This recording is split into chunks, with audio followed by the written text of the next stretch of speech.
All right, we're back again with the district breakdown with my man Matt Harris from our Inside High School Sports Insider. We're talking 9-5A Division I. That's the Galveston and Baytown area. Who do you think may be coming out of that district this year, or at least who looks promising? I'm really looking at Baytown Lee. I think they had a great year last year, 7-3, second place in district, but they're going to lose a little talent with quarterback Christian Olaj, I hope I'm saying that right, and running back Kiki Davis, both off to college now. But they do return newcomer of the year, Ja'Cory Boston, at wide receiver. So I'm looking forward to that. And then you've got Friendswood. I think they were, at least in my opinion, they were the favorite to win the district going in a year ago. But then Luke Gurdon, quarterback, went down in game one, and they had to adjust on the fly with a pair of sophomore quarterbacks. So Friendswood finished 3-6 last year, and I'd be looking for them to bounce back this season. Yeah, and they always have that tough road whenever the teams make it out of there. They got to go up against 10-5A, which is the High Towers and the Manvilles of the world. Yeah. But is there any players that we should kind of keep an eye out for other than who you've already mentioned? Well, Friendswood, like I mentioned, they're going to have to replace Luke Gurdon at quarterback. They're going to have to replace Noah Palitz at running back. A big chunk of their wide receiver production was Nolan Smith.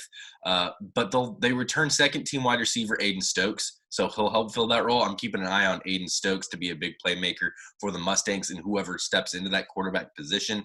They've got an all-district lineman returning in Dan Goolsby and a handful of other good linemen. And then I'm looking at LaPorte as well. I probably should have included them in the teams to watch as well because they return, I would say, an interesting mix of talent. They went with a few different quarterbacks last season. They're going to have to replace do-it-all man Cooper Upshaw, who got time at quarterback as well as some other spots.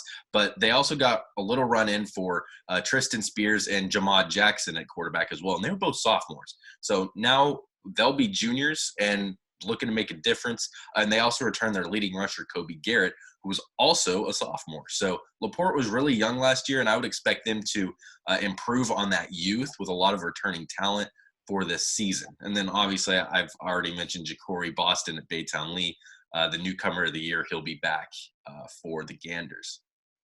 This should be an interesting district. I guess it's one of those districts where whoever gets rolling first may punch their way into the playoffs and get that steamroll behind and let that ball. Yeah, that's kind of what we saw last year with Baytown Lee, finishing second in district. Absolutely. Well, looking forward to next week. We'll be talking 10-5A Division I before we dive into some 6A action. So appreciate you joining us, Matt, and we will talk to you next week. Yes, sir. Take care.